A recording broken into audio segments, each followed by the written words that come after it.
Pourquoi la réunion de ce matin peut se tenir à la Commission des affaires sociales, dans ce foyer épidémique qui a été l'Assemblée nationale? Parce que Patricia et ses collègues ont fait leur travail. On frotte tout à fond, m'a-t-elle dit. À fond, les poignées de porte, les boutons lumière, les micros ici, les dossiers de chaises, avec un nouveau produit qu'on nous a remis, un désinfectant. Ce travail, elles le font pour nous avec quel salaire? Vous avez au Palais Bourbon 740 €, 780 €, 780 €, 780 €, 780 €. Je peux vous les remettre. Toute une liste. Alors, il y a parfois un 1430 à temps plein, mais la plupart, c'est des temps partiels qui sont sous le SMIC. Avec quels horaires? Elles arrivent ici à 6 h le matin et le plus souvent, elles repartent à 9 h. Avec quelle vie autour?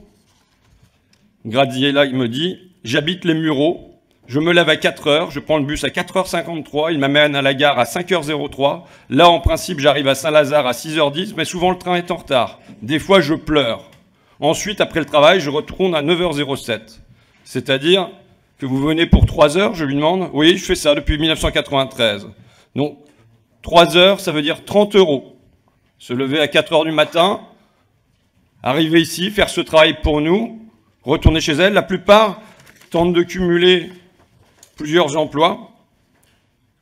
Et ça veut dire qu'elles vont retravailler vers 17, 18 h jusqu'à 21 h pour revenir chez elles à 22 h 30 en cherchant des solutions pour faire garder les gamins le matin quand elles en ont. Et avec une usure qui est bien sûr liée à ça et qui, en fait, empêche une vie familiale normale. L'Assemblée nationale n'est pas une exception. Elle est la règle. Elle est la règle dans toutes les institutions, quasiment, dans toutes les entreprises, dans la plupart des bureaux. D'après la Fédération des entreprises de propreté, 97% de leurs salariés travaillent en horaire décalé, c'est-à-dire en gros entre 6 h et 9 h du matin. Il apparaît nécessaire d'avoir une loi qui vient servir de point d'appui à ces entreprises et à ces bonnes volontés dans les entreprises.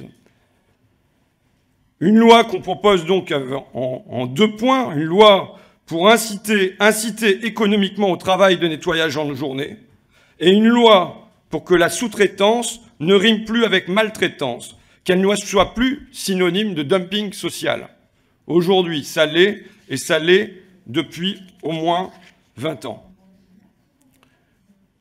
Je voudrais ajouter qu'il me semble que cette dégradation, cette détérioration non seulement du travail, mais de la vie qui va avec ce travail, est, à mon avis, au cœur du malaise de notre pays. Qu'a été la révolte des Gilets jaunes? Ça a été le soulèvement des bas salaires. Qu'est-ce qui se passe dans cette crise du Covid-19 de manière exacerbée?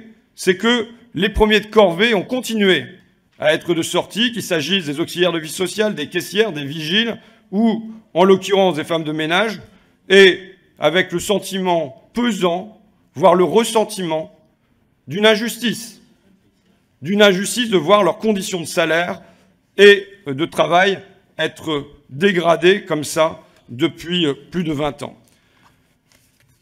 Le président de la République s'est exprimé à ce sujet.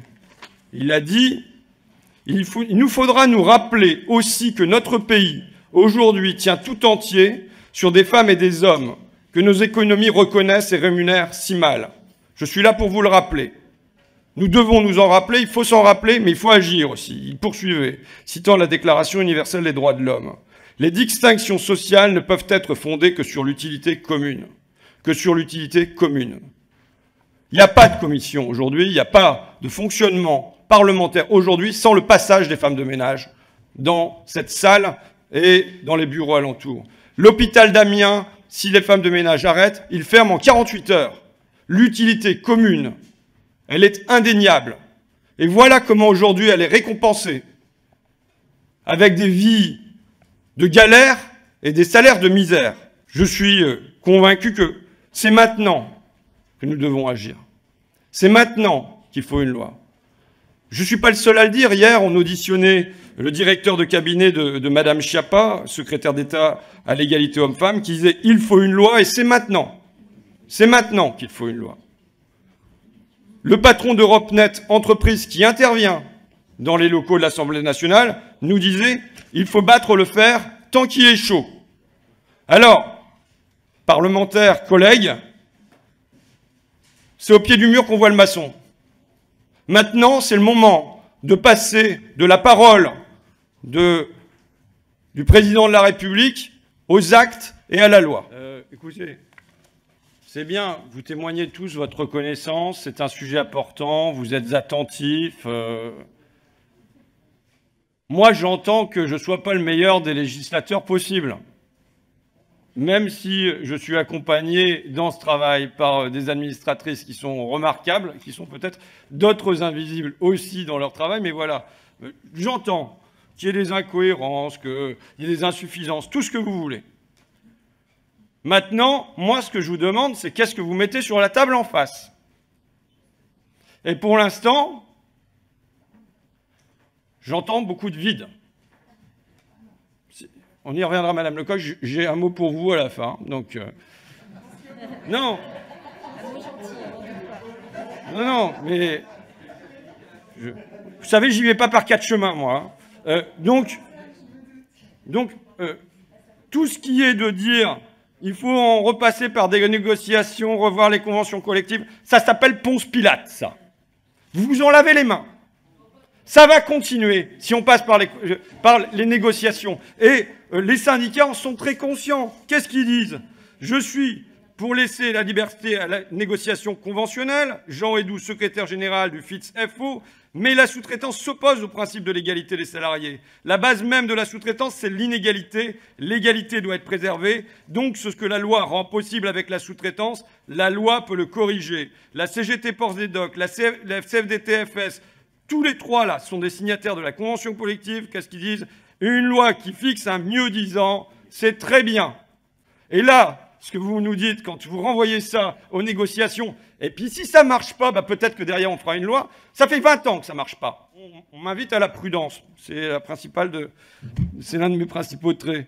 Je veux dire, quand il s'agit de donner 5 milliards à Renault, il n'y a pas de prudence. Quand il s'agit de donner 8 milliards à l'industrie aéronautique, il n'y a pas de prudence. Mais quand il s'agit des femmes de ménage, là, il faut faire preuve de beaucoup de mesures, beaucoup de patience et beaucoup de prudence. Il me semble qu'elles ont été, au long des dernières décennies, très patientes. Malheureusement, je crains qu'elles soient encore aptes à rester patientes. Mais ce n'est pas une raison, parce que les gens vont pas se révolter, n'ont pas des possibilités de pression au niveau du ministère, au niveau de l'Élysée, et ainsi de suite, pour pas changer leurs conditions quand on a l'occasion de le faire. Moi, si on m'avait dit, votre truc, il n'est pas bon, mais on a ça à mettre à la place, ben, j'aurais regardé ce qu'il y a là-dedans. Il n'y a rien, pour l'instant. Je le dis, franchement, on va continuer à discuter. Mais la stratégie de la majorité, compte tenu des amendements qui sont déposés, si c'est voté en l'état, c'est un évidement du texte, on me change le titre et on me dit, on fait un truc là-dessus. Donc ça c'est pas quelque chose d'acceptable. Bon, non, vous savez, on va falloir se détendre un peu. Moi, je sais pour... Non. Mais non. Moi, j'entends ça. Vous savez, moi, je sais pour qui je suis là. Non, d'accord. C'est pas grave. Je sais pour qui je suis là, d'accord? Je suis là parce qu'aujourd'hui, par exemple, Géraldine passe devant le CSE de Honnête. Elle ne sait pas si elle va seulement avoir la prime Covid pour des gens qui ont travaillé à l'hôpital d'Amiens. C'est le petit truc, ce petit machin de rien du tout. Qui ont travaillé à l'hôpital d'Amiens, qui ont fait les chambres. Il y en a une qui s'est retrouvée en service réanimation. Elle aussi parce qu'elle a chopé le Covid. Elle ne sait pas si elle va l'avoir. Et elle se lève à 5 h du matin, elle prend 2 bus, elle va à l'université, elle reprend 2 bus en marche arrière et ainsi de suite. Donc je veux bien me détendre, mais je sais pour qui je suis là. Et c'est une injustice criante et dont je ne veux pas qu'elle soit euphémisée, repoussée à plus tard. Je porte la voix de ces gens-là. Et moi, je pense que ce scandale, c'est un scandale social qui ne doit plus durer. Je mets aux voix l'ensemble du texte modifié. Qui est pour? Qui est contre? Vous êtes contre votre texte? Bah oui. Ah d'accord, bien. C'est original. Attendez, faut pas se moquer de moi non plus quand même. Non, mais vous ironisez sur « Ah bah c'est la première fois et tout ça ». Qu'est-ce qui se passe? Vous m'avez pas entendu dire ça, déjà. Je dis que vous votez contre, point final. Mais oui, je vote contre ben ce voilà, texte. Vous votez contre votre propre texte. Mais attendez, il ne faut pas se moquer de moi, là. Qu'est-ce qu'on vient de faire? Qu'est-ce que vous venez de faire? Ouais, oulala. Qu'est-ce que vous venez de faire? Vous venez de vider complètement le texte. Moi, j'avais deux mesures. Un, c'était on survalorise les heures tôt le matin et tard le soir. Vous l'avez viré. C'était les conditions de salaire à l'intérieur de l'entreprise sont les mêmes pour le sous-traitant. Vous l'avez viré. Vous changez le titre. Il n'y a plus parlé d'encadrement. Il n'y a plus parlé de sous-traitance. Il n'y a plus parlé de maltraitance. Et à la fin, ça serait supposé être mon texte. Mais vous rien du tout, vous éliminez tout, vous faites les Ponce Pilate, vous renvoyez ça à la négociation collective entre les syndicats et les patrons qui n'avancent pas. Et vous venez de me dire qu'à la fin, ça devrait être mon texte et que je devrais aller dans l'hémicycle pour défendre ce zéro absolu. Mais oui, je parle avec colère parce que c'est quoi? C'est que les gens vont continuer à se lever à 4 h du matin pour venir travailler ici, être payés 3 heures à 10 € et repartir à 13 h. Et ça va continuer. Et avec tous vos beaux mots, toutes vos belles intentions, toutes vos incantations, vous laissez faire ça.